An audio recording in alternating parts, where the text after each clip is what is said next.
সন্ত্ৰাসবাদীৰ নৰসংহাৰৰ পিছত সম্পূৰ্ণৰূপে স্তব্ধ হৈ পৰিছে পেহেলগামৰ জনজীৱন। স্বতঃস্ফূৰ্তভাৱে বন্ধ দোকান পোহাৰ ব্যৱসায়িক প্ৰতিষ্ঠান। মৰিশালীৰ নিস্তব্ধতাই বিৰাজ কৰিছে সমগ্ৰ পেহেলগামত। ততাতৈয়াকৈ উভতিছে জম্মু কাশ্মীৰত থকা গৰিষ্ঠ সংখ্যক পৰ্যটক। বন্ধ কৰি দিয়া হৈছে আটাৰী আৰু ৱাঘা সীমান্ত।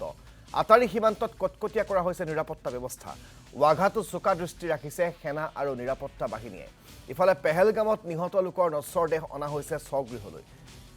নিহতসকলৰ পৰিয়ালত সৃষ্টি হৈছে অভাৱনীয় পৰিস্থিতিৰ। অনাহুত ঘটনাত আত্মীয়ক হেৰুৱাই শোকবিহ্বল হৈ পৰিছে পৰিয়ালৰ সদস্যসকল। এই ভয়ংকৰ আক্ৰমণত জড়িত সন্ত্ৰাসবাদীক কঠোৰ শাস্তি বিহাৰ দাবী ভুক্তভোগী পৰিয়ালৰ।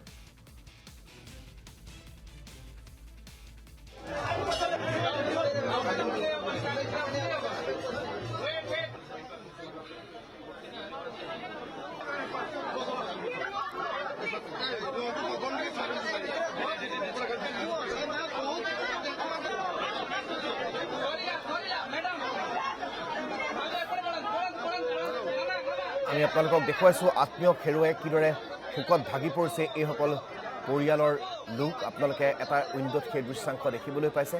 আৰু আনফালে আমি আপোনালোকক জম্মু কাশ্মীৰৰ পেহেলগামৰ যি ঘটনাস্থলী, সেই ঘটনাস্থলীৰ দাঁতিকাষৰীয়া অঞ্চলসমূহৰ দৃশ্য দেখুৱাইছোঁ। সেই অঞ্চলসমূহত এতিয়া মৰিশালীৰ নিস্তব্ধতা।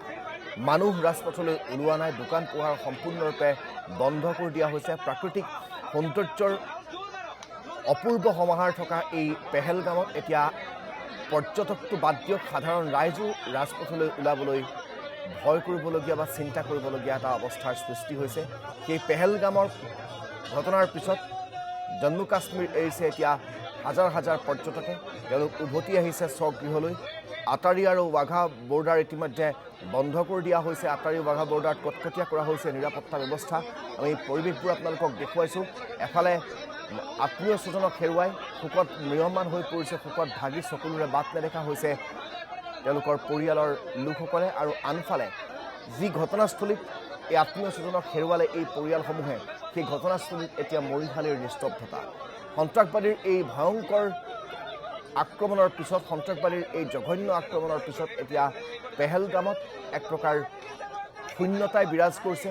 পেহেলগামৰ যি পৰ্যটন ক্ষেত্ৰ আছিল, পেহেলগামৰ সেই পৰ্যটন ক্ষেত্ৰ যাৰ বহু বছৰলৈ ঠন ধৰি নুঠে, সেয়া এক প্ৰকাৰ এই ঘটনাটোৰ পিছতেই নিশ্চিত হৈ পৰিছে।